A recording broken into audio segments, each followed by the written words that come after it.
Expect the best used car deals guaranteed. Visit arnoldclark.com.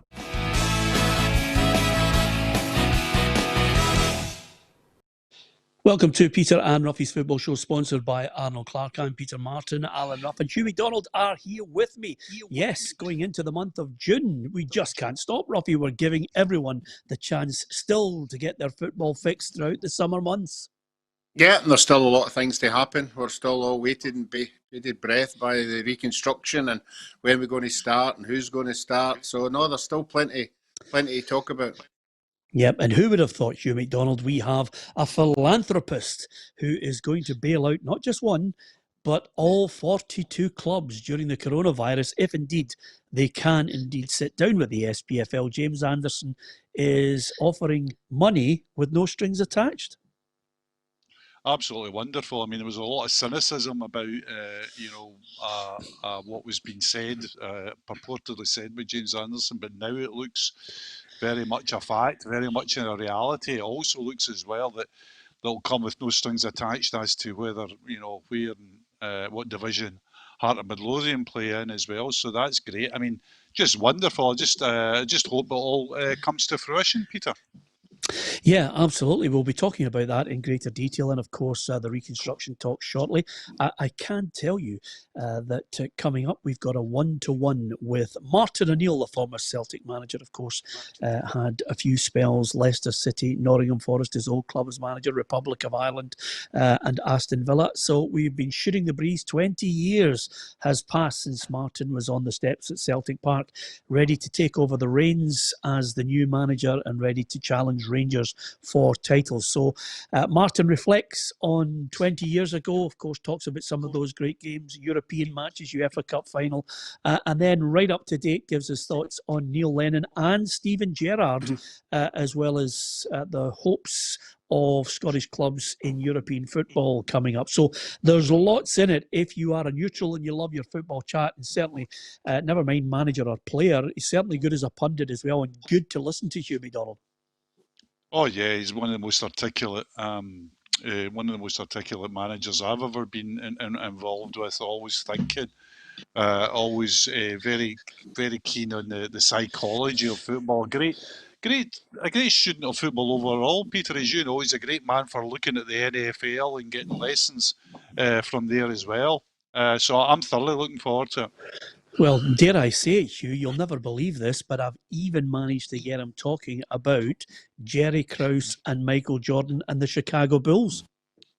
Well, I'm not surprised because he would be one that would be glued to The Last Dance, I would imagine. He was a great reader of American sports.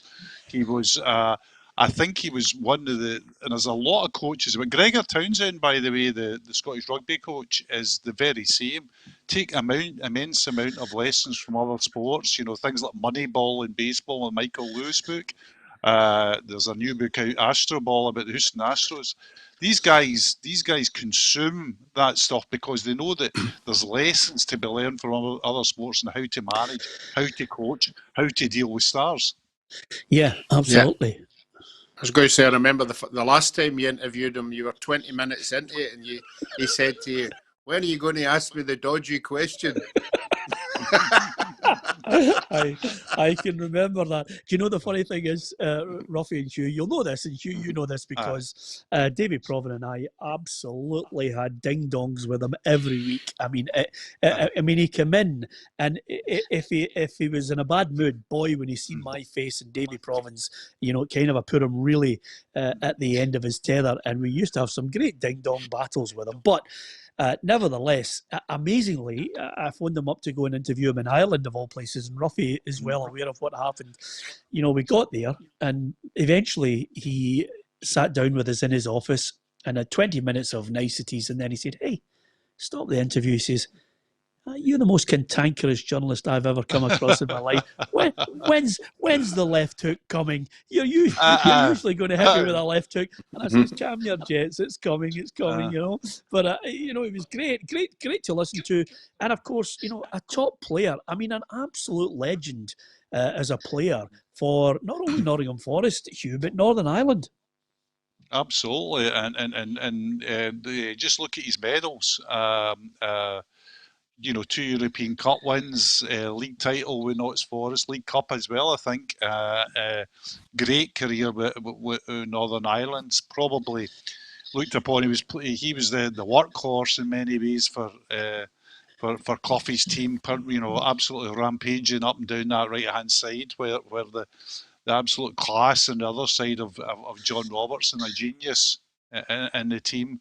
Many a funny story as Martin to tell about Clough and John Robertson himself. But top player, top manager. Yeah, I'm glad you said that because he does talk about Brian Clough. I had the great honour of interviewing him before he died, and also John Robertson. For me, Roughie, when you're talking about heroes that I had and people that I idolised as a boy, I mean, it's well documented, Dalgleish and McGrain, but John Robertson, certainly, Roughie, is somebody that I consider world class and just loved to watch him as a young boy.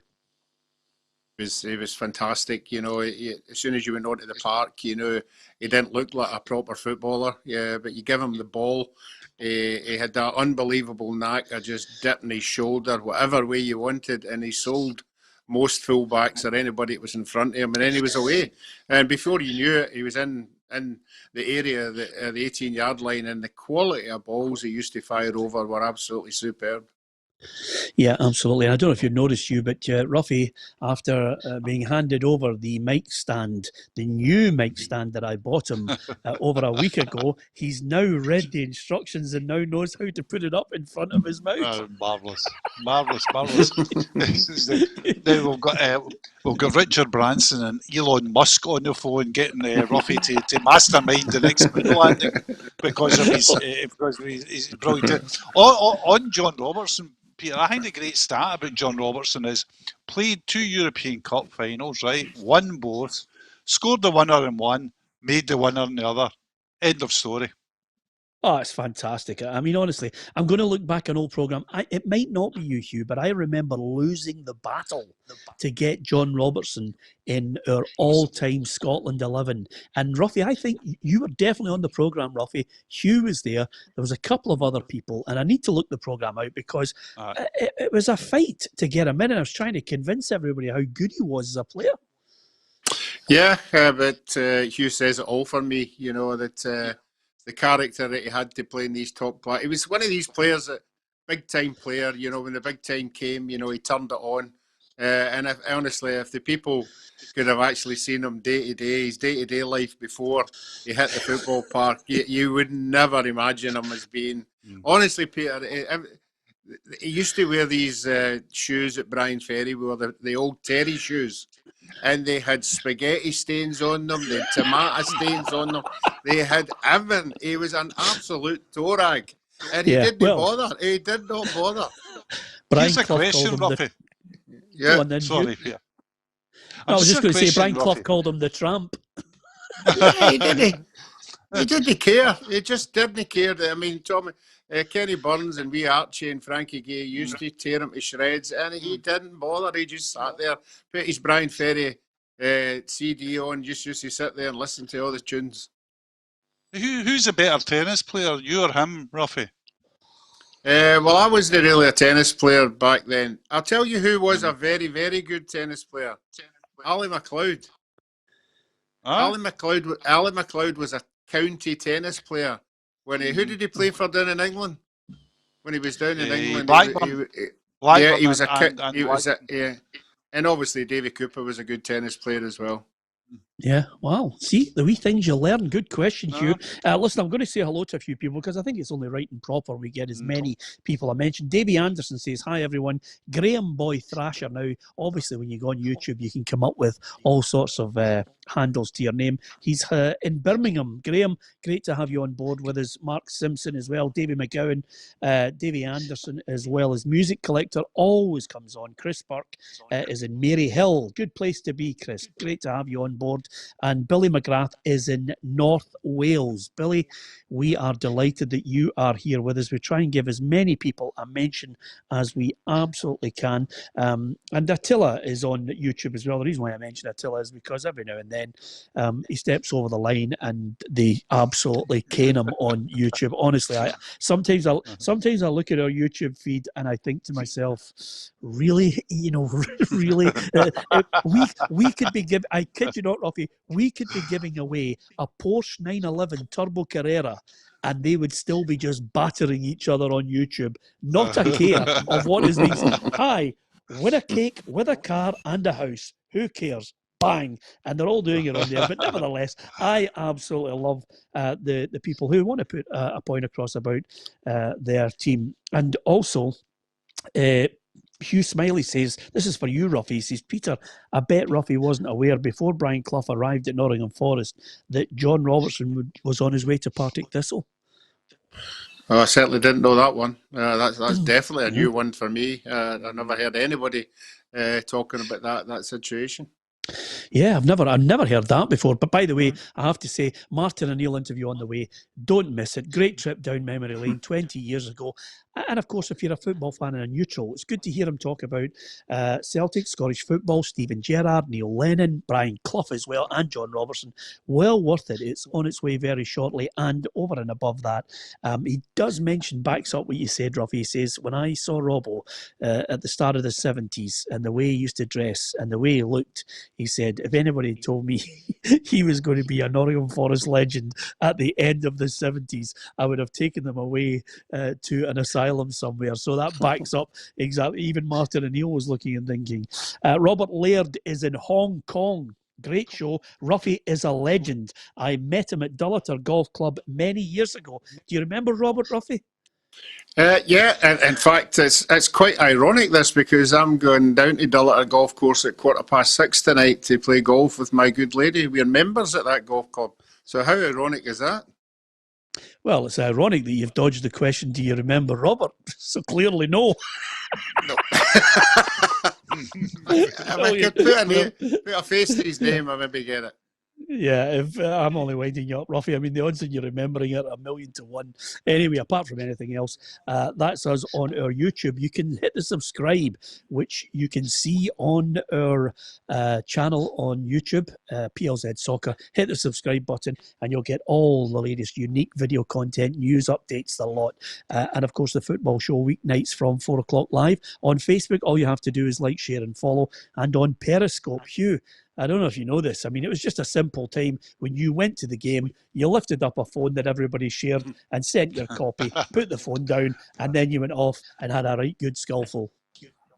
Well, absolutely the changes in the amount of coverage and what you've got to do now, and of course, it changes on a daily basis now, because now one of the things you've got now is what they call rolling news. Rolling news for me in the old day was me fawning about Sucky Hall Street after a long lunch.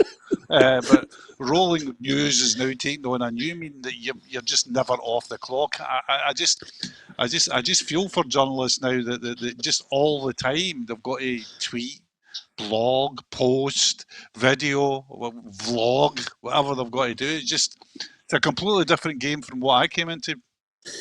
Yeah, you're not wrong, Hugh. Roughie, there was a guy that I used to see on a Monday morning, and he lasted till 11 o'clock. And then when the doors opened on the pub, I never saw him again until late Thursday afternoon.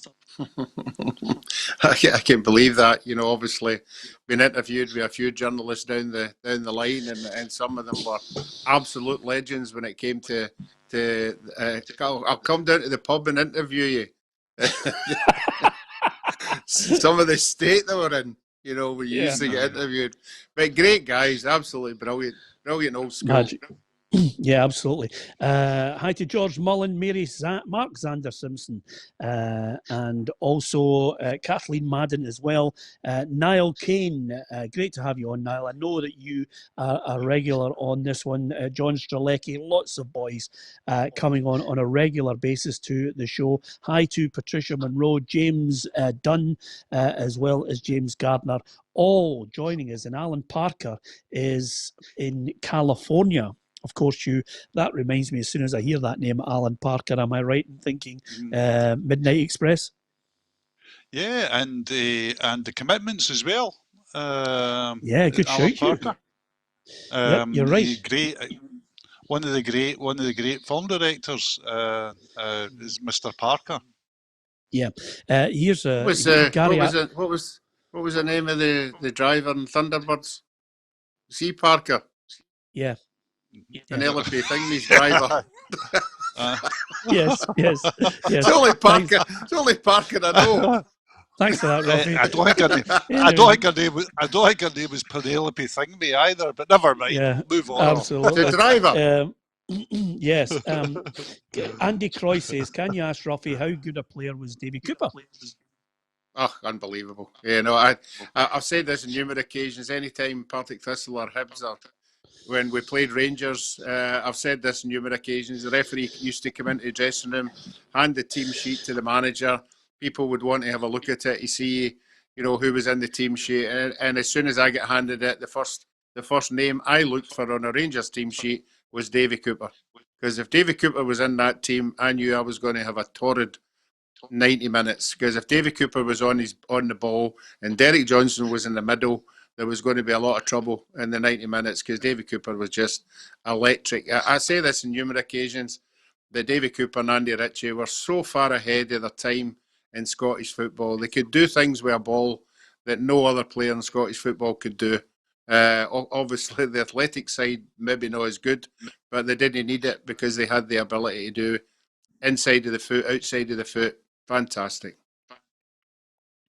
Hey, Roughie, do you remember Peter Parker? Did you remember him? Is that the driver? No. I'm just wondering if you did remember Peter Parker. No. He was Spider-Man. No. So he was. Yes, so he was. Yeah. Just thought no, somebody has to tell. Somebody has to tell us who the driver was for whatever her name was. Yeah, Lady Penelope in Thunderbirds. Was that okay. Was it Thunderbirds? Yeah. Okay. A couple of things I want to talk about before we get to the Martin O'Neill. And one is James Anderson, because quite simply, the talks are ongoing at the moment. That's the good thing, Hugh. Now, apparently the talks are hopefully going to develop into concrete proposals, which the 42 clubs will benefit from. I'm dying to know how he splits this money up, and what's the criteria for the money being split up, and how long is this going to last, this money? And the other part of it, which I'm looking at, you, is apparently this is not linked to any request whatsoever to get Hearts to stay in the league or reconstruction. Yeah, and I think that's going to be vital, because if that comes into the talks, people I don't think will wear it, because they'll see that as, perhaps Hearts buying, or a Hearts-minded person buying Hearts survival, and I don't think that will run. But what I'm hearing is that won't be the case. That there won't be strings attached linked to Hearts. So it's coming in as a generally philanthropic gesture, and that the money could be used, for example, just to sustain clubs, particularly those clubs who will be in lockdown, or mothballed, for want of a better word, to keep, the minimum staff levels going, the minimum maintenance levels going, so that when we emerge from this, we've got, we'll have clubs that will emerge with it in some kind of financial health. I've got my pen here, Hugh. How do you spell philanthropic? Philanthropic. Yeah. Just philanthropic was Lady Penelope's driver. Yes, absolutely. And and if I can, I'm going to just say to you, Roughie, if I could translate philanthropy into Mary Hill speak for you, it's somebody running down the street to you and saying, by the way, there's a big guy up the top of the hill giving his money for nothing. Quick, get up there. It's as simple as that. It's a brilliant gesture. And listen, this is off the back also. Somebody's just mentioned to me, Aloysius Parker. was the name of the driver. Now Fantastic. that takes some doing. See, by the way, I don't know. My producer's just said that if it is Aloysius Parker, that would be unbelievable. But of course, it's from the Jerry Anderson camp anyway. We must be able to look it up. Yeah, at some point. Anyway, apart from anything else, let's not forget this is a man who didn't want to be known when he was bailing Hearts out to the tune of $9 million. Yep. So he's definitely he's in a very, he's got he handles a lot of money investment wise. He made two very wise investments early in his career. He went into Amazon and Facebook.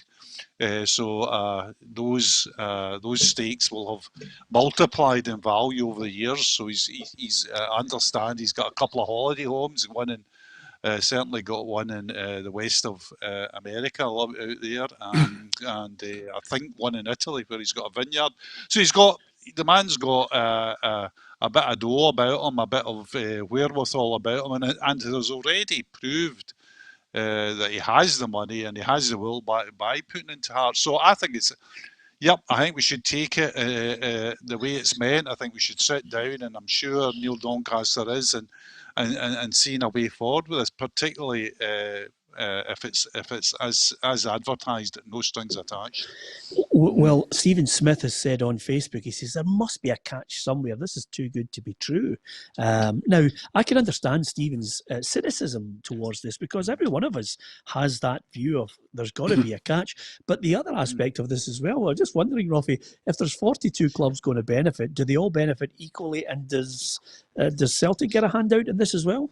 Mm-hmm. Yeah, I mean, that's a big point. I'm sure it will be well thought out. There's no doubt about that. But why can't he just be taken on board as any normal sponsor? Why can't it be his name? It's on the SPL, the Championship, the First Division, the Second Division. One of his companies. I don't know what company it would be. You have to give the guy something.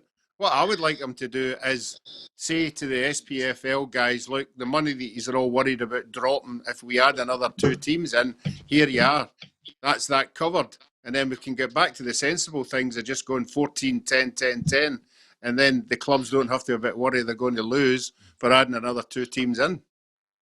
Well, wouldn't it be great, by the way, if he bails them out and saves those clubs, 42 clubs, if he even saved 40 of them, Hugh, do you know what I would do? Because he is so hell-bent on, championing the need to protect children, help them to get on and have a career. Wouldn't it be great if all the clubs, if they do indeed receive a substantial amount, maybe dedicate 5 or 6 chairs with his name on it, and those chairs are given to 6 kids that would not normally be able to afford to get into a game? That's a wonderful idea, Peter. Yep. There's some little trust set up as well.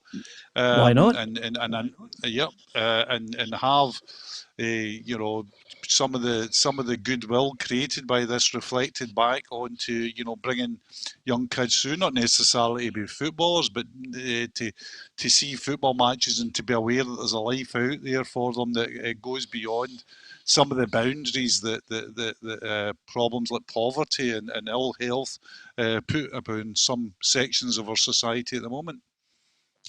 Yeah, absolutely. I just something I thought about there. I just think, if it's something that people could show their gratitude towards him, not that he's asked for that. And that's the thing about it.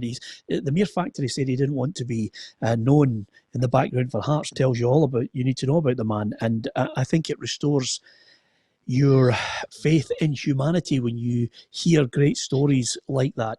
Individuals who put so much back into the community after they themselves have benefited and managed to carve out a career and make lots of money. I certainly think it's like a great gesture. If it comes to fruition, I think it will be fantastic. I would just love the fact that clubs maybe look to something like, let's make it the James Anderson Memorial Chairs. You go in there, 6 kids who wouldn't get to a game, bang, you're there to enjoy it, and you never know, you might be a Partick Thistle fan of the future for many a year just by going on one day, Roughie. That's how it starts, isn't it?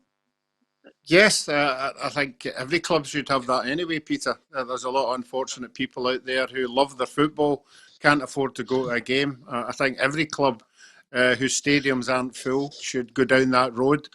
Before we had the shutdown, obviously, Colin Weir unfortunately passed away. Colin had a suite on the far side, and we were talking about doing exactly that. You know, every home game, inviting people to use that suite. People who couldn't come to the game, and we were going to throw that open to some homeless people, people from the NHS, people from whatever charity. And I think every club should go down that road. We should be trying to attract as many people to the game as possible. Yeah, absolutely. And just as I mentioned there, Hugh, that my faith in humanity was restored on an individual basis from James Anderson, you know what's coming, don't you? Because on YouTube, Bob the Builder says he should invest the money in Hearts to help them survive relegation and let all the selfish other clubs go to the wall. So there you are. Just as you get up and you feel good about yourself, Bob the Builder has just scalped us all in the teeth.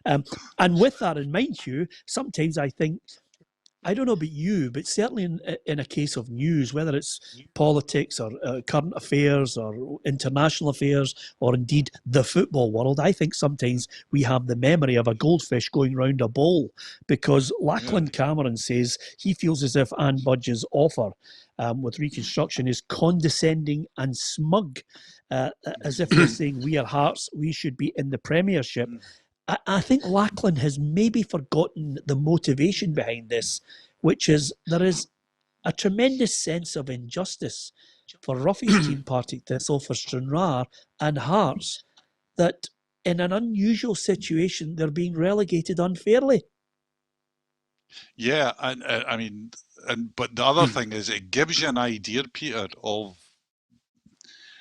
shall we say, the undercurrents in Scottish football at the moment. There's a lot of antipathy about in Scottish football at the moment, a lot of animosity about. I don't think it's cleared up since the last vote. I mean, and any time, you know, as you know, I'm a close reader of the papers, and I'm a close, and I make my calls as well to club chairman and chief executives, and there's still a lot of bad feeling out there about what was going on during the just pre-reconstruction talks, what was going on about calling the season early, and I think there's, well, in fact, I know there's still people who will hold that whole episode against the likes of Inverness, Caledonian Thistle and Hearts.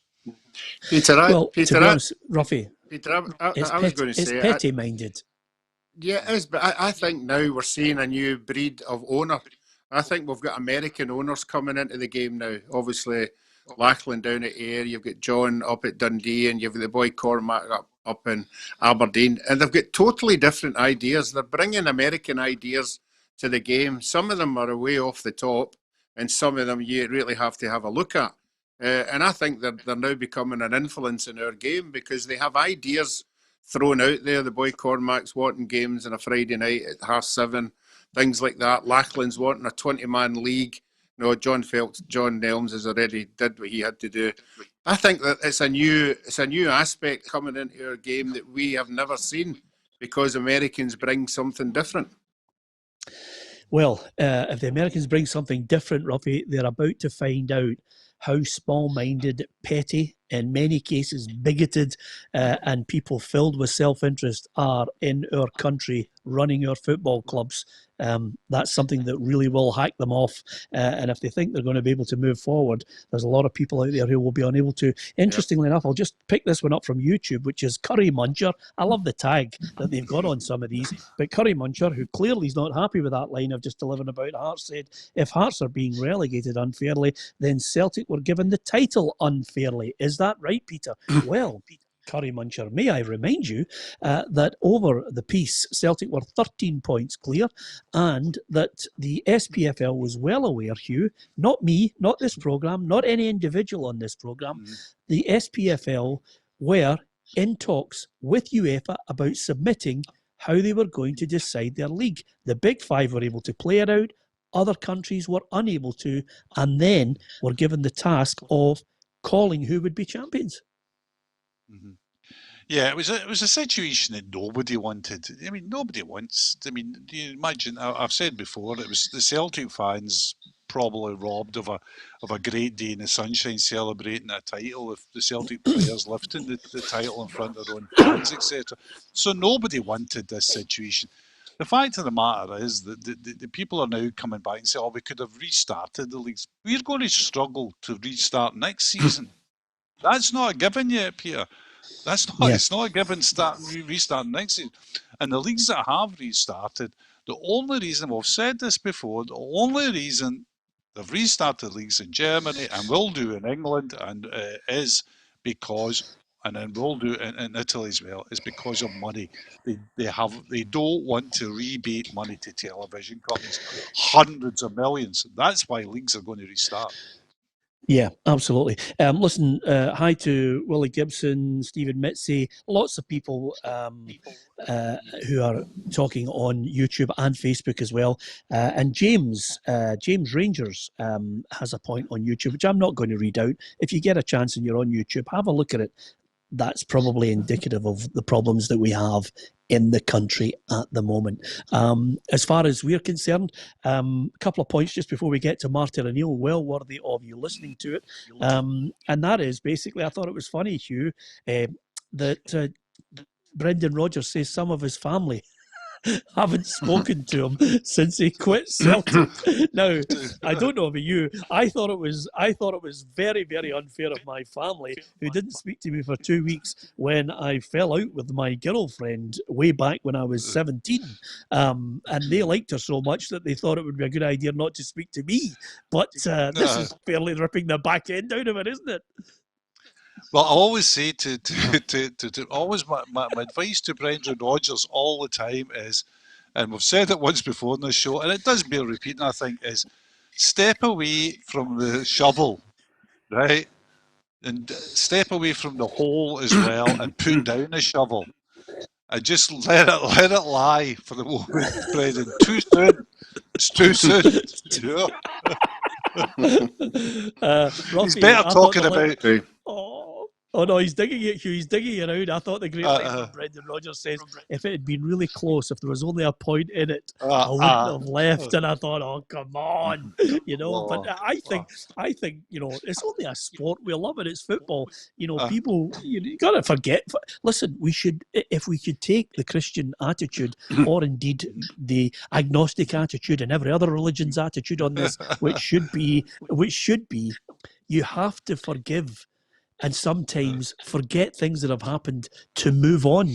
You know, Brendan made a decision that irked people. I thought Gordon Strachan nailed it perfectly. You can't tell someone you love them and then bail out with the blonde who just comes in the room after you've declared your undying love, Roughie. I know you can, but certainly Brendan shouldn't have. No, you keep saying time is a healer, and I think you better wait a wee while before that is a healing. Because I always remember the first time Fergus McCann came back, and I remember the wee man walking onto the park and I could hear the boos. That must have been really, really uncomfortable. But the next time he came back, it was a lot better, much better, in fact. So, no, I think Brendan Rodgers has got a wee while to wait yet. He's obviously testing the water, and who no better to test it with than your family? So I think he better go with the judgment of his family before he decides. Yeah, absolutely. Gary was always asking, is there any speculation on people signing? Well, I'll tell you, there's another player has just decided to leave St Johnstone, Drew Wright, who was very impressive when I watched him over the last couple of weeks before the football ended. Hugh McDonald, I think he would be a good signing for someone if he decides to stay here. And Peter Hartley, who said he'd be keen to stay in Motherwell. Yeah, I think there's a Drees. He's refused a new contract, so I think it would be reasonable to assume that he's had a whisper that there might be better on offer elsewhere. There's a few players. I think it'd be fair. You know, I think it'd be reasonable to assume that he'll have a better offer whispered to him pretty shortly. There's going to be the thing about it is, Peter, is that there's going to be a lot of players released. So clubs will be waiting to see who's out there. I mean, we've got Johnny Hayes is floating about as well, you know, fit, coming from a title-winning team, no fee attached to what he gets, so he's floating about. You can see Livingston, Chris Erskine's, Stevie Lawless, I think, as well, left Livingston. So there's a few players out there that are going to be are going to be available to sign for clubs. But I think clubs at the moment are just taking a deep breath to wait and see exactly, what their budgets, what their future is going to be. For one, Yeah. and Peter, it's got to stages. Some clubs will be saying, do we need a team before 2021? Literally, do we need a team? Do we need players before 2021? Yeah, that's the other point. And the one point I was going to make to you guys, which I think could come into play shortly, regardless of the money that may well be donated by James Anderson, Roughie, just before we go to Martin and Neil, which is quite simply, people might knock back this week by email Anne Budge's proposal for reconstruction. But I think maybe events and circumstances may well force some kind of different setup in the Premiership based on who's actually capable of playing behind closed doors. Yeah, I think the revenue is the big thing, and Hugh's already touched on it. There's no guarantee it's going to be the 1st of August. Clubs will have to sit and look at that. They'll be already sitting and working out what it's costing them every week, every month, and then they'll have to make a massive decision what to do. And it's interesting we're talking about players. There'll be certain players out there. There will be clubs with a decent budget or some kind of budget will be able to attract some of these players that are out of contract. So you might find that your club might have a better quality of player with all the players that are floating about and actually need to sign for a club. So it's going to be interesting to see who's picking these players up. Yeah, they might vote her down, Hugh, in our reconstruction plans for whatever reason that they have, legitimate or otherwise. But as I mentioned to Roughie there, who knows how many clubs are going to be available? Absolutely, it could be a case of last man standing. Yeah, this is. I'm trying not to be apocalyptic about this. I'm trying to be, as reasonable as I can be. But if you take away revenue streams from businesses who are working on very, very thin margins, something's got to give. This £2 million, let's hope that comes in and that applies some kind of healing to it all. But anybody who can talk with any certainty about Scottish football and the prospects of it, I'm afraid, is deluded at the moment. Yeah, okay. I hate to end on a kind of a dull note there from you two guys on it. Somebody, James Bell, says to us on YouTube, having dealt with both Martin O'Neill and Brendan Rodgers, Peter, what are the differences? Two totally different characters, by the way. It is a good question because, quite simply, I found Martin at times good patter, prickly, passionate. And, sometimes he would take you off in a wee mazy if he didn't want to answer a question in a press conference, from time to time, Hugh, as you well know. But Brendan was, I don't know, I think Brendan was far more polished on it. He always wanted to, try and just give you the kind of a bog standard answer. And he could see where the guns were coming from, But nevertheless, both of them had their qualities. Yeah, I think so, and I was one of severe critics about the way he left Celtic. I thought that was untenable for a man who was professing to be a supporter, and I strongly criticised him for it. And I also strongly criticised him for his attitude, in August before the Champions League, where he had a pop at the board. I didn't think that was the time or the place to do it. So I had deep reservations about Rodgers. But what I will say about Rodgers is Rodgers was a top-class coach, Peter. Rodgers Rodgers can coach a football team, so I don't, and so can Martin O'Neill in a completely different way. He more of a sort of man-manager motivator, but Rodgers could coach a football team, and if you watched his teams closely, you saw the amount of thought and work that went into patterns, both with and without the ball. And he improved, not only did he improve Celtic as he's improved Leicester, but improved players as well, Peter, which is always, I think, a sign of a good coach. Yeah, absolutely. Roughie, it's amazing that Hugh and I are able to go through an entire show without having a drink from their pint glass.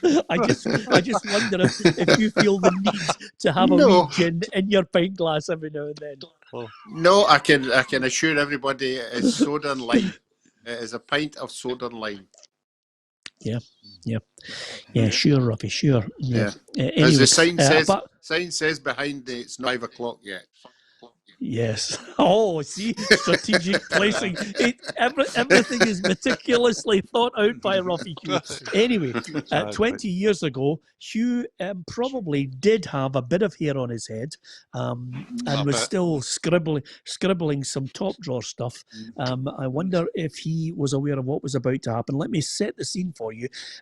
Rangers had won the league by 21 points the previous season when Martin O'Neill arrived on the steps of Celtic Park. It was 20 years ago yesterday when he arrived there, and I thought I'd catch up with him and get an insight into it all. If you enjoy this interview, and if you enjoy all the guests we've had on, I was just looking back at some of the guests we've had on the programme. For a lockdown, we've had about 55 guests, and of course our pundits and you, the most important people watching the show. So thank you to you all for supporting us. All you have to do is like, share and follow us on Facebook. Get on Periscope. It's on your phone, at PLZ Soccer. On Twitter, we're on there as well. And on YouTube, as you can see by the thousands who are subscribing.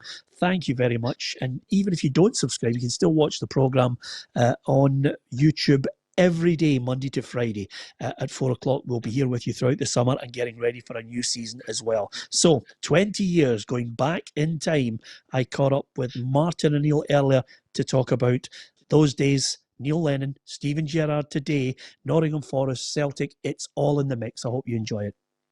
Well, I'm delighted to say our special guest on the football show is former Celtic manager Martin O'Neill. Martin, first and foremost, I've got to ask you, you and the family, are you safe and well? We're fine, thank you very much, Peter. And you and your family? Yep, absolutely. I've decided now that I thought I'd left school behind, but I'm now doing fractions with my daughter and taking her out every day to do all the tasks set by her school. I cannot believe it, how life has changed. You think she would have learned by the time she got to 26, wouldn't you? Yeah. Absolutely. Yeah. There lies a man with the experience of it all behind him. I know. Fantastic. It's funny, actually, 20 years has flown past. I can remember you on the steps of Celtic Park. You were obviously eagerly anticipating the job. Was there anything that caught you by surprise that you hadn't anticipated all those years ago? Well, probably nothing and everything at the same time. Yeah, of course, Peter. I was enjoying my life at Leicester City. We had finished in the top 10 in the Premier League, and we had just won the League Cup, and so we were preparing ourselves for Europe. And then I get a call. I meet up with Dermot Desmond, and this is what I wanted to do. I wanted to manage the football club. Of course, I was a wee bit concerned by the number of points that they'd finished behind Rangers the previous season. I probably took a second glance at the Rangers team. They looked very, very strong. But anyway, but this was an opportunity not to be missed. I wanted to take it because it might never come again. And so, of course, there was great excitement. There was naturally a nervous apprehension as well about all of it. And but knowing, I think, what the club meant to the fans, which I've known for a long, long time since growing up, then all of those things you take into consideration. But I think if you thought about it almost every single minute, then you know what, you might not get out of bed. So you take on the challenge in front of you, and you hope that things might work out. Yeah, slowly but surely, as you well know, from your playing days and your career as a manager, you need to have people around you can trust. How important was it for you to have the right backroom team to help you execute your game plan? Well, I had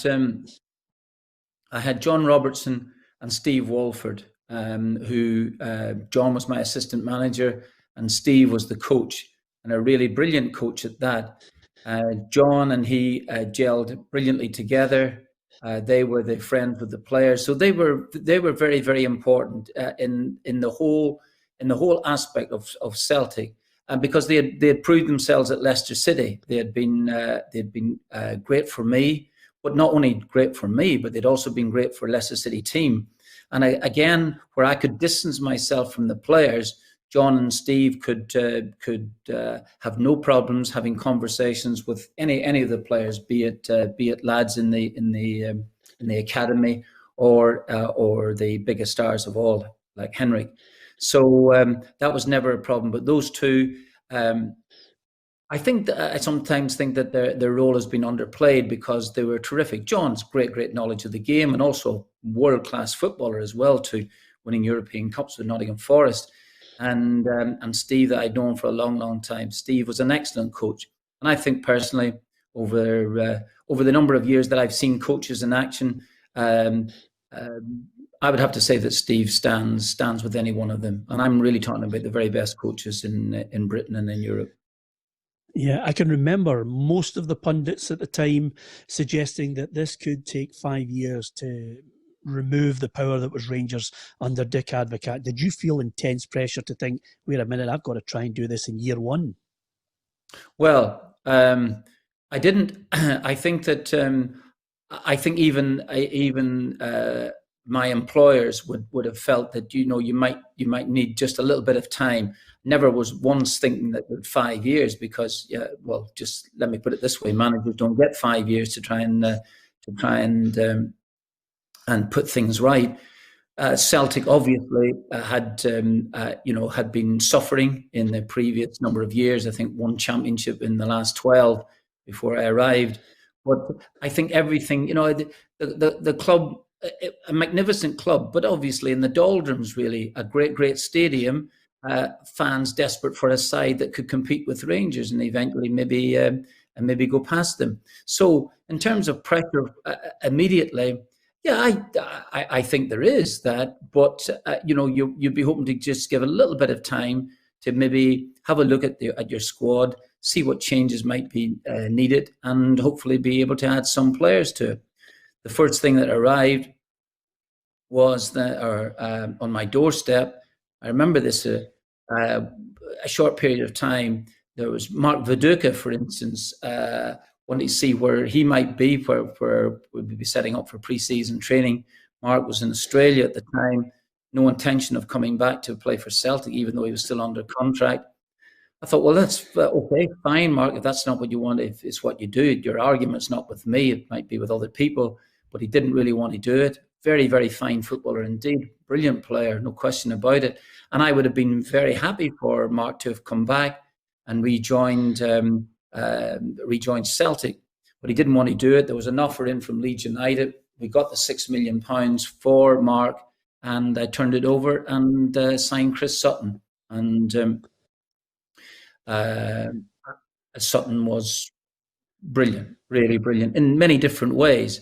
Probably Mark Viduka was a goal scorer. Henrik Larsson was a goal scorer, but I think that Chris and Henrik really struck up a relationship very, very on in proceedings, both on and off the field, and they were terrific for each other. I'm glad you mentioned Chris Sutton. For me, since the Lisbon Lions, he's been the best number 9 at Celtic, possibly the worst in a press conference, I have to tell you, but certainly the best on the field as a number 9. Well, I'm pleased you said that, because I probably wouldn't disagree with it. I think he was a terrific signing for us. It was just exactly what we needed. Again, I've just I said that if and it may never have happened if Mark had decided to come back, but he got off and running very, very quickly. It's interesting you just mentioned before we go on about that, about talking about the pressure, about the trying to compete and trying to get hold of Rangers as quickly as possible. Excuse me, but I remember that Rangers, we opened up on a Sunday at Tannadice against Dundee United, and Rangers had already won on the Saturday, and it was the opening day of the season, and so ours was into the second day. And I remember being interviewed just before the game by saying, well, if you don't win this match, do you think that's the league over? And I thought, well, and I'm serious, that was the question. I thought, wow, they're not expecting Rangers to drop too many points this season. So I think that was the moment that frightened me the most. But I mean, if you're talking about highs, then I mean, you mentioned Dundee, Dundee United. I mean, I laugh because I know that's the way that my fellow compatriots operate on a game by game basis. And only did it for the next 5 years. Yeah, I mean, well, let me take you to the six. Yeah. Let me take you to the 6-2 game, because suddenly the pressure's on. You know, people are judging you, as you say, game by game. What was going through your head when you realised you're 3-0 up in this game and mayhem has ensued? Well, absolutely. We had won. I think we had won a big game at Hearts the previous week, which gave us a bit of confidence to go into the Rangers game. But and I think that I think probably more than any other moment, I think that was the moment that hit me how big not only Celtic Football Club was, but obviously how Rangers, how big they were as well too, and how important the Old Firm game was. Not just important. It was obviously it was huge in every aspect, huge in atmosphere, huge in expectation, huge in everything, and obviously we couldn't have dreamed about the sort of start that we had. We were 3-0 up in 11 minutes. We were so powerful. We were so strong. We were just right at it. And of course, we hit Rangers like a whirlwind. What I knew from that moment that because of the players that they possessed in their team, that they would fight back. They would come back into the game. And I have half jokingly said, but honestly, almost serious. The first moment that I thought we're definitely through here is when Chris Sutton made it 6-2, and there was about maybe less than 2 or 3 minutes left in the game. The game was in the balance. It doesn't seem as if it was at 6-2, but that game was in the balance for a lot longer than people would imagine. But it was great to win the game and to win the match. And if we got some confidence from winning the previous week, well, obviously we were exhilarated by this victory. It didn't mean anything. It was 3 points in the board, but it gave us that confidence booster to carry on. Now I know that we lost heavily to Rangers. At Ibrox, I think in November time, but it was the only game that we lost during the whole season, that particular season, until we'd actually won the championship. We lost 2 in the last 5 when we were preparing for the Scottish Cup final, and I changed the team around a little bit. But overall, that afternoon, that early afternoon at Celtic Park was unforgettable. I know you always emphasise the collective, the people you had around you, the squad, and everything that they achieved. But what did it mean to you personally when you see yourself as a manager who's completed a treble-winning season? I think when we won the Scottish Cup that evening on the way home, and we had a bit of a celebration, I thought maybe then it might sink in, probably the next morning when you realise that you've done the treble in your first year, and you think, well, Jock Stein, this is something that the great Jock Stein, still one of the greatest managers of all time in any history, in any era of history, and to think that you've actually clinched this and you've won the 3 competitions. Of course, there are nice moments when you can celebrate with particularly with John and Steve, and obviously with the rest of the team, because I think that the players, the one thing about that group of players is that they competed right to the end of football matches. And of course, if you're in a bit of trouble, you'll think you pray to God, and then you hope that Henrik comes up and gets the winning goal for you as well too. So we had some great moments along the way, of course, and what I think in I suppose in quieter moments you think, well, yeah, that's pretty good. It's a great start anyway, and whatever happens from here on in, at least you've achieved that. I asked Bertie Auld for the Lisbon Lions. He said to me that he thought winning the European Cup, they had 3 world-class players in that Celtic side. He mentioned Jimmy Johnson. He highlighted Bobby Murdoch. And then he said the other one was Tommy Gemmell. So there's 3 world-class players. How many world-class players do you think you had in your Celtic side over the period that you managed them? Well, obviously, you're talking about the 67 team. I suppose in my mind that you would be hard to win a European Cup without having top-class players at your disposal. Jimmy Johnson was a magician, absolutely. And And it was interesting when the Lisbon Lions, I digress for a quick second, I'll come back to the point that you were making.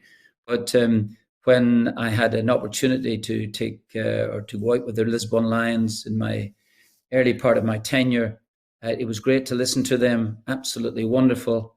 I think they'd been forgotten men at the time, but not to me.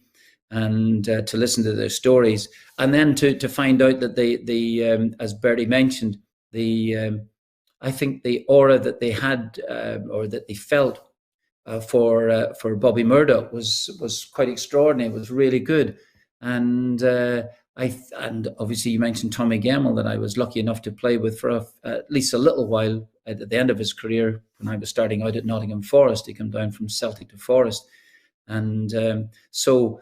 Yeah, I think.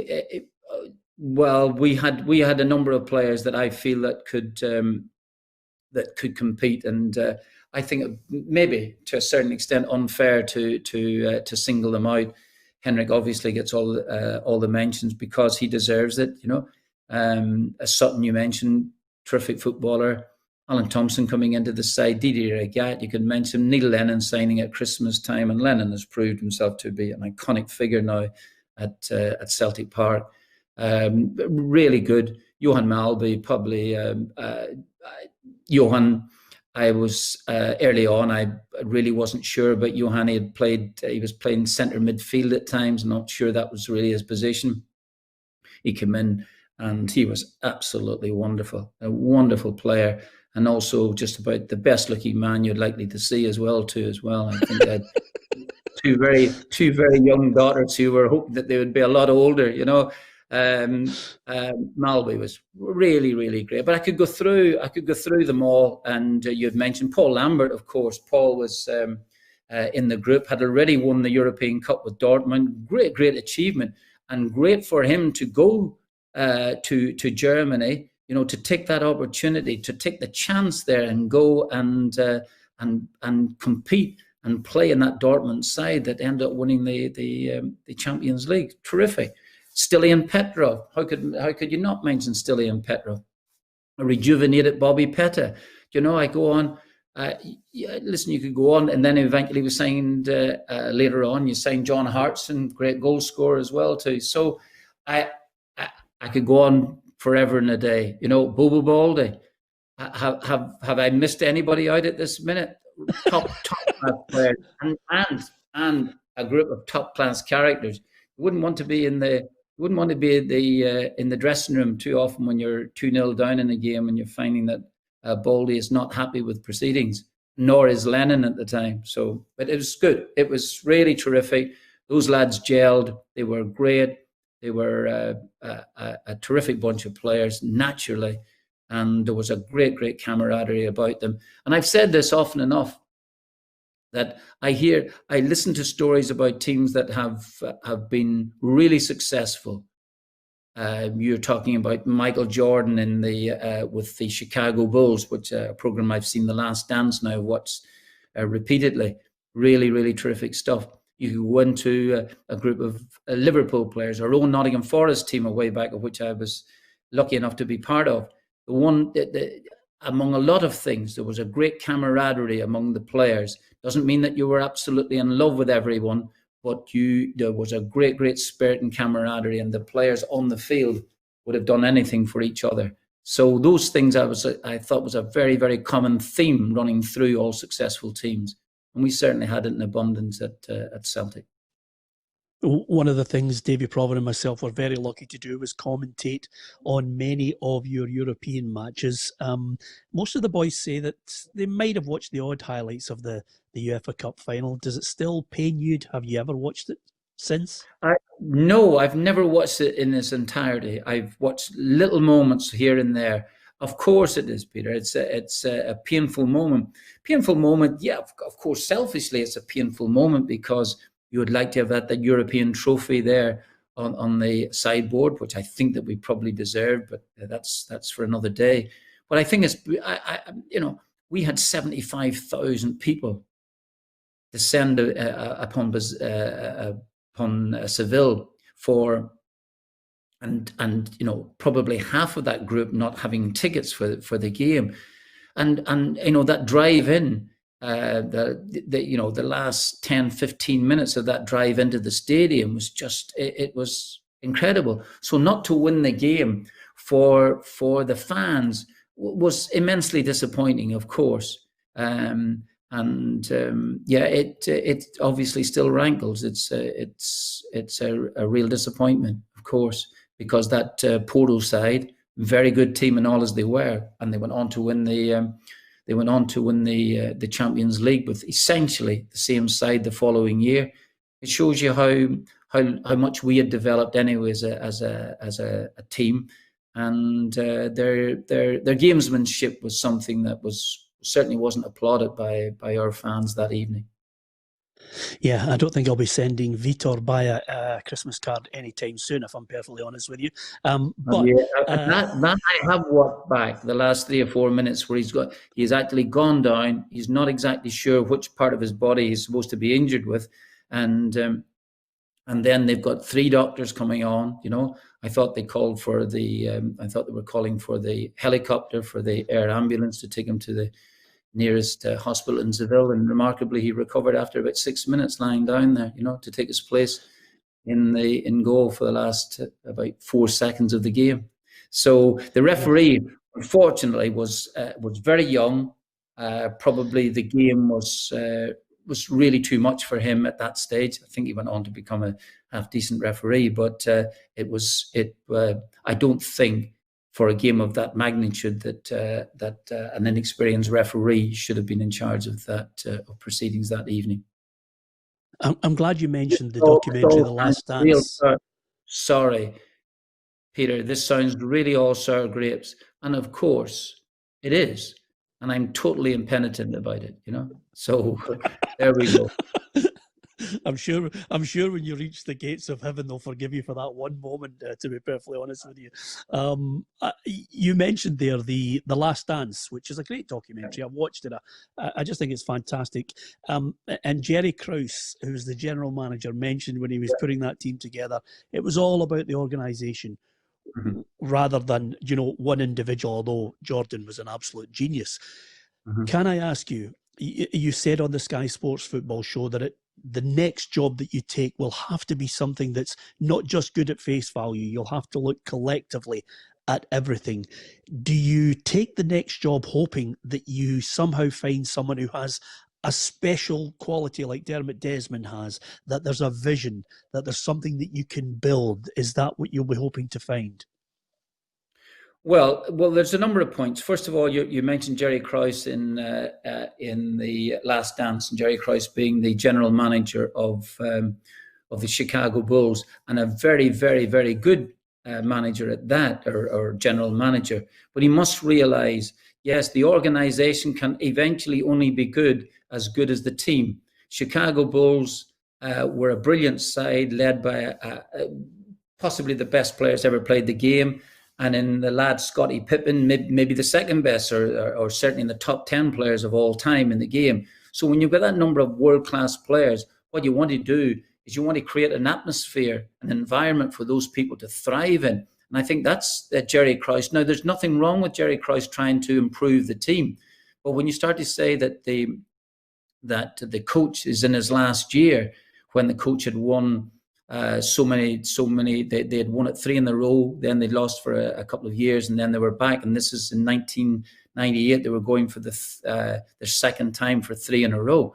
So he has to remember that his players are unbelievably important. Yes, it's great to have an organization. It's great to have an atmosphere. It's great to have a place where these players can thrive. But you've got to remember, the players do the playing, and this is it. And your organization is as strong as the players that you have on the field. Chicago Bulls, how many times have they won it since? None. How many times have they been in the final? None. How many times has the manager gone on, the coach has gone on, Peter Jackson has gone on to win with the Los Angeles Lakers, who incidentally also possess fantastic players. There's no question about it. So no wonder you can have a cigar and think, it's nice sometimes I've got the likes of Michael Jordan playing. He might just pull me out of a hole here. Yeah, I think it's getting back to the point. Managers are unbelievably important. There's no doubt at all about it. But as you were growing up in the game, I grew up wanting to become a footballer. I never thought about management. I certainly never thought about management when I was 9, 10 or 11 years of age. Getting back to Dermot, Dermot's obviously a special character. I cultivated a relationship with him that that I thought was very, very special at the time. He didn't know me to begin with. He put a lot of faith in me. And I wouldn't say, hopefully it wasn't blind faith, because I had a bit of a pedigree behind me, not just in the playing, but obviously I had a bit of success with Leicester City, and so coming into the job. But I think he wanted someone to lead the club, and he basically said to me, you know, I want you to take ownership of the club. Now he certainly meant metaphorically, you know, to take ownership of it in that sense. What he meant was that, you know, listen, you run the club in the way that you see fit at this time. I'll be there behind you and back you. If that's the case, come to me for help and things like this here, but allow me to do it or get on with it. But like everything else, you have to win the matches for someone. You have to win the games to keep yourself in a job for a start. But secondly, the relationship I had, naturally, that type of relationship was kind of so special that it's been difficult to cultivate a relationship with other owners in the same manner as I did with Dermot. Would you like a crack at the Premiership again? I do. Again, I make the point, Peter, that really you do have to look in it. You have to you have to get the definition of your role. And the game has changed, obviously, you know, and like everything else, as life changes, there's no problem with that. There, I think I mentioned the other day that I think there's this feeling that when you reach a certain age, you're a bit sclerotic in the sense that you don't want to change, or you're sort of rigid and you don't want to change. Everyone changes, and you adapt and you adjust accordingly. I would say that the players of yesteryear would maybe be more stoic than the players of today, but you still cope with it. So the players have got the power. There's no problem with that there whatsoever at all. Now with power, like everything else, comes responsibility. Have a responsibility for your own performance as much as anything else, looking after yourself, all of those particular things. But then again, now the manager's role has changed somewhat. There with the advent of television money and big money now, then there are roles for a lot of people. For instance, in Jock Steen's day, Jock would have just run the football club himself, in that sense, accountable to a committee or to a board. But he wouldn't have had a director of football with him. He wouldn't have had a CEO beside him as well too. And so he wouldn't have been sitting somewhere in between of those things. So all of those things have changed, and even the excellent managers of today at this minute, Klopp and Guardiola, because they've been successful, it leaves your task much easier in that sense. But still, they would be accountable for certain things there that certainly managers of some time ago would not have to concern themselves too much about. You mentioned there the word director of football, a general manager. Could you see yourself as someone doing that type of role? I think it's a great role. I think it's a brilliant role. Director of football, he's great, absolutely, because he never gets sacked. And it's the best role in the world. Without a doubt, you have a say in bringing in the players, and if the players don't perform, it's the manager's fault because he's not getting the best out of them. And of course, if the players are very, very good, it's because you brought them to the football club in the first place. No, best job in the world, no doubt at all about it. Yeah, I wish I'd thought about it about 25 years ago.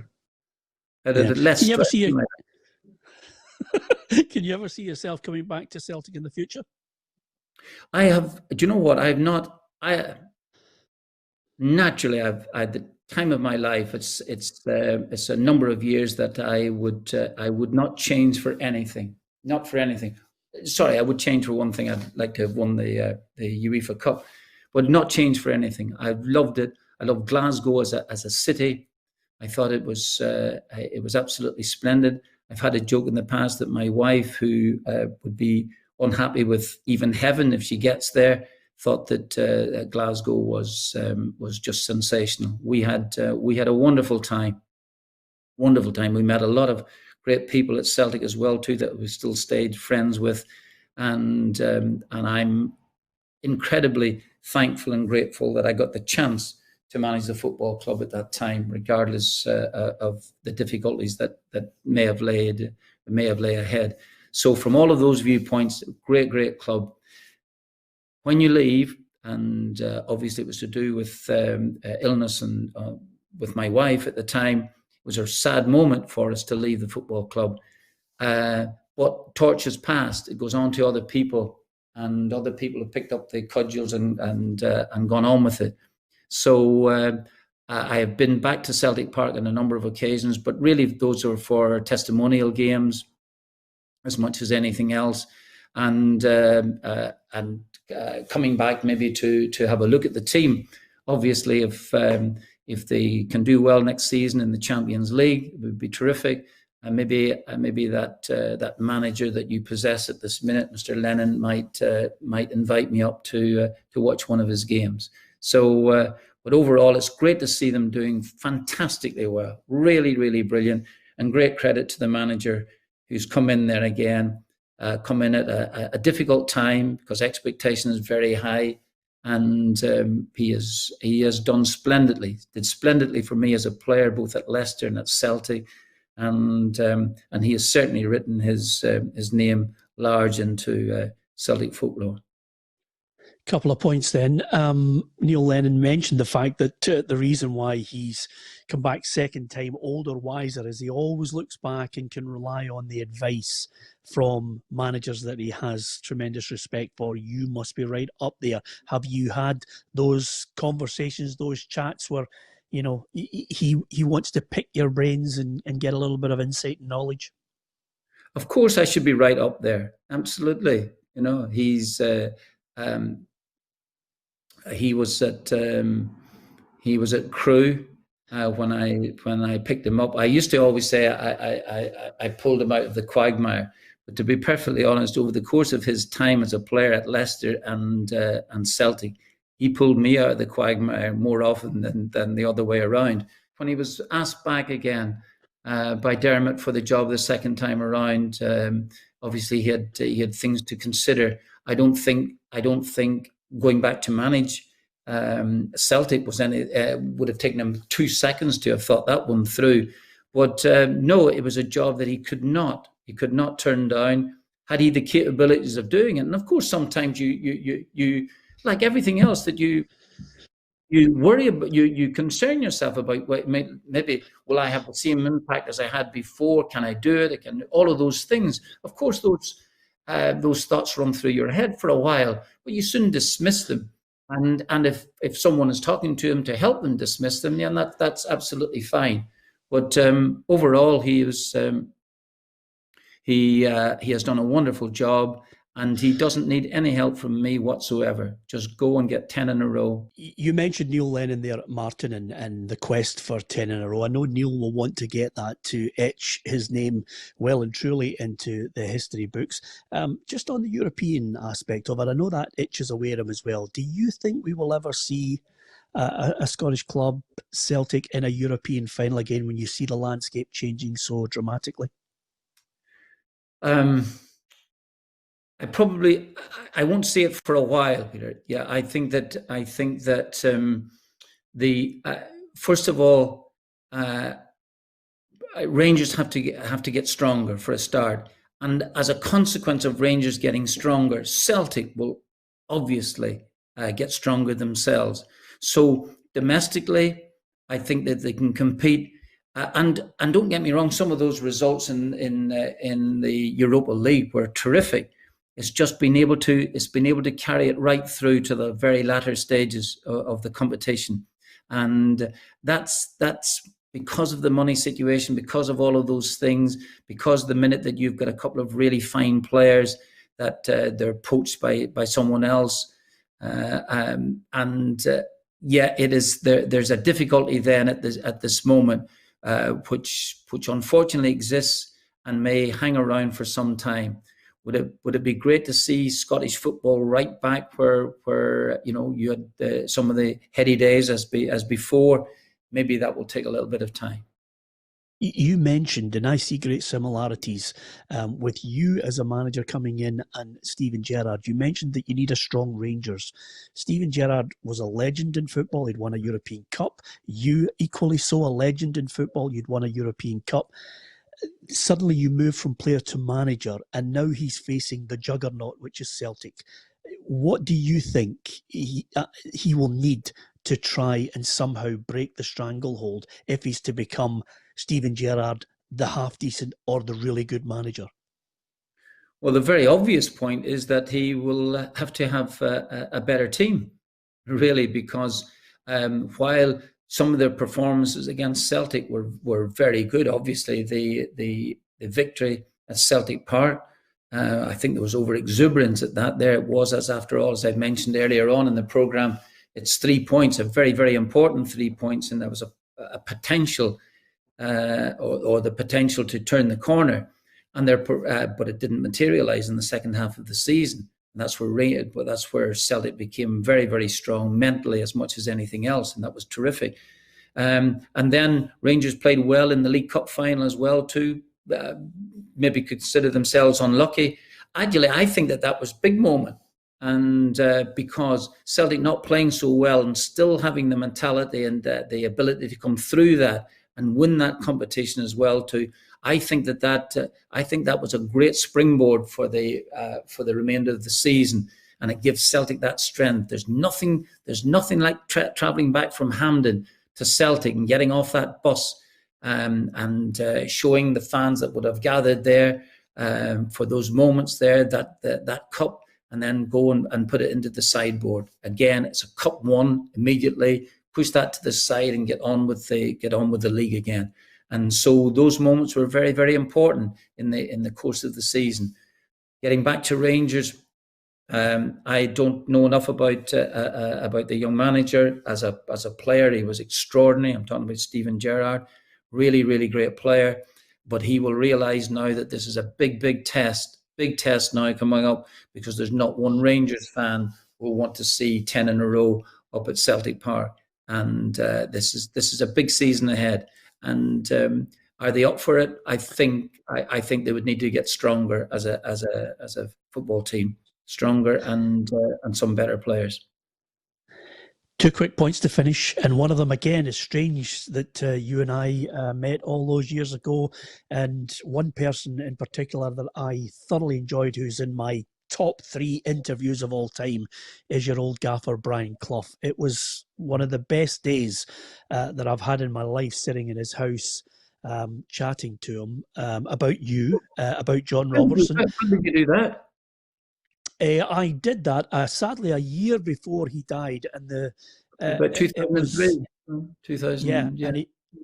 And I think you were negotiating a new contract at the time, and I'd managed to get his best pal to agree to let me go down there and have a chat with him. And he was so complimentary about you and about Robbo. And it was just a great trip down memory lane for a manager. How special was he, and how much you think it's rubbed off on you and those little traits maybe Neil Lennon will have picked up on?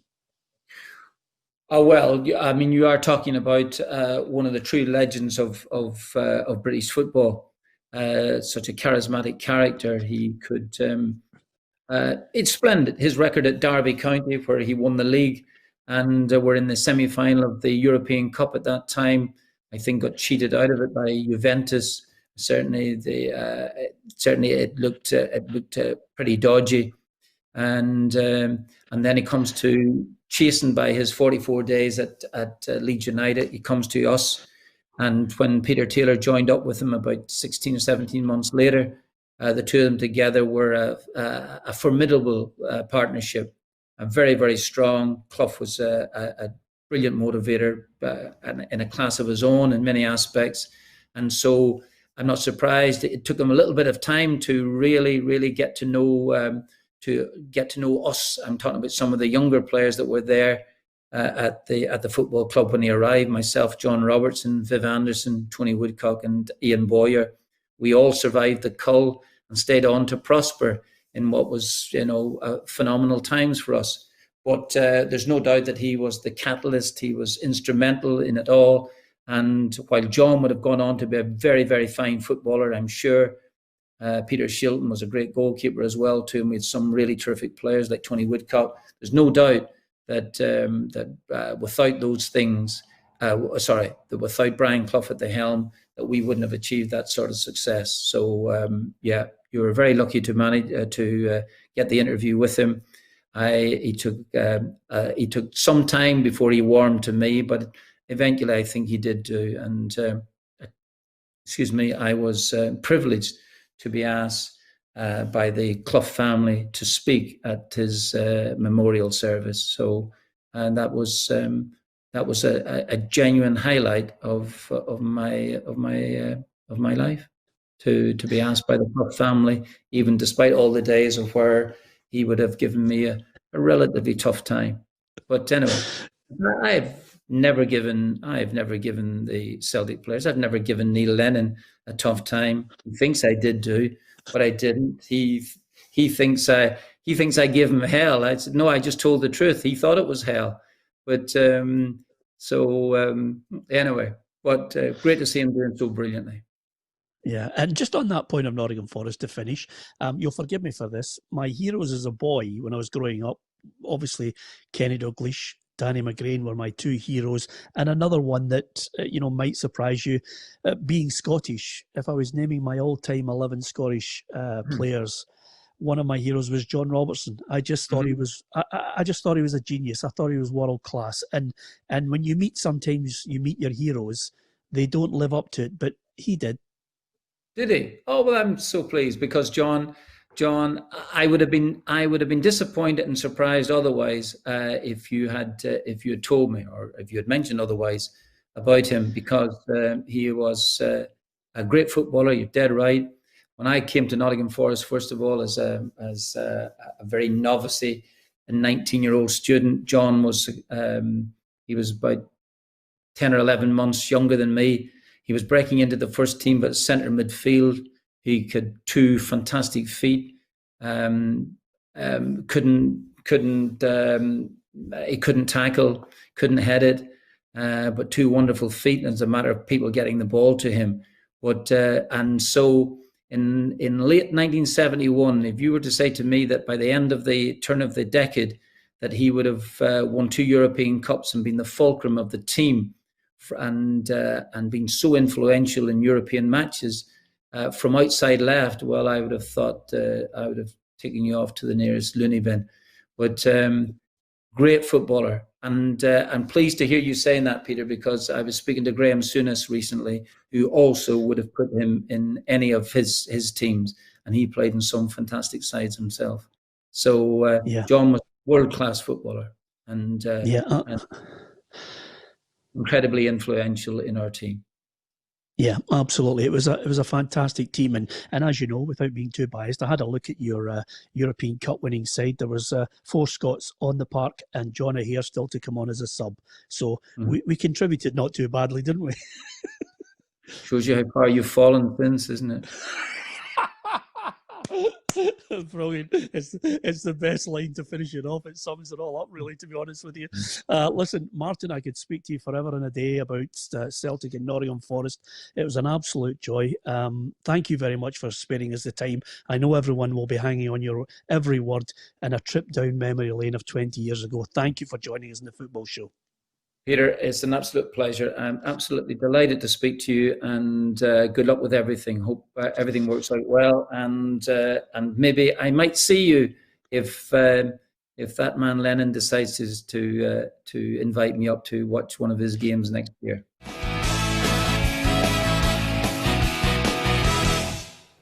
Expect the best used car deals guaranteed. Visit arnoldclark.com.